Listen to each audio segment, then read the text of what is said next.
Berikut saksikan paparan latar belakang bakal Perdana Menteri ke-9 Datuk Seri Ismail Sabri Yaakob. Dilahirkan pada 18 Januari 1960, Datuk Seri Ismail Sabri Yaakob mendapat pendidikannya di Sekolah Kebangsaan Bangau.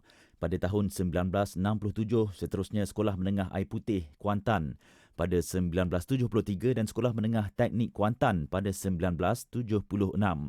Beliau melanjutkan pelajarannya ke peringkat tinggi di Fakulti Undang-Undang Universiti Malaya pada tahun 1980.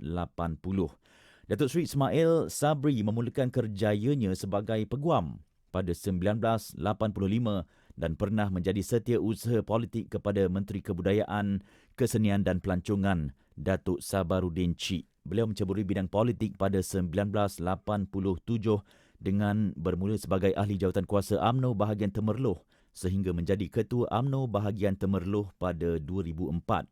Datuk Seri Ismail Sabri mula mengorak langkah dalam pilihan raya umum ke-12 selepas menang bertanding atas Parti Barisan Nasional di kawasan Parlimen Bera di Pahang. Beliau berpengalaman menyertai jemaah menteri sejak tahun 2008 dan portfolio yang pertama dipegang beliau selepas menang PRU merupakan Menteri Belia dan Sukan. Pada 2018, Datuk Seri Ismail Sabri dilantik sebagai Naib Presiden UMNO selepas penyandangnya Datuk Seri Ahmad Zahid Hamidi dilantik sebagai Presiden UMNO. Beliau juga berperanan sebagai Ketua Pembangkang pada tahun 2019.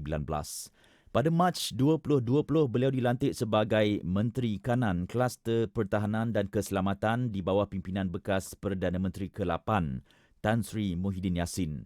Pada 7 Julai lalu, Datuk Seri Ismail Sabri telah dilantik sebagai Timbalan Perdana Menteri dalam masa yang sama masih memegang jawatan Menteri Kanan Kluster Pertahanan. Hari ini Yang di-Pertuan Agong telah berkenan untuk melantik Datuk Seri Ismail Sabri sebagai Perdana Menteri ke-9 selepas mendapat sokongan majoriti sebanyak 114 ahli Dewan Rakyat yang boleh membentuk kerajaan yang baru.